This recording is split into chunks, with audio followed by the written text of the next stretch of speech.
কথা মুখে ঈগল শেখে বর্ণমালা চশমাইতে চোখে পুনহাসাকে জপি যে কথা মুখে ঈগল শেখে বর্ণমালা চশমাইতে চোখে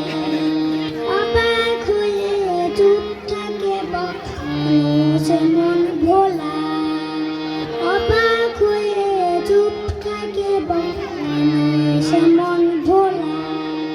নদীর ধারে শাল বনে শেয়াল মামার পাঠশালা নামতা পরে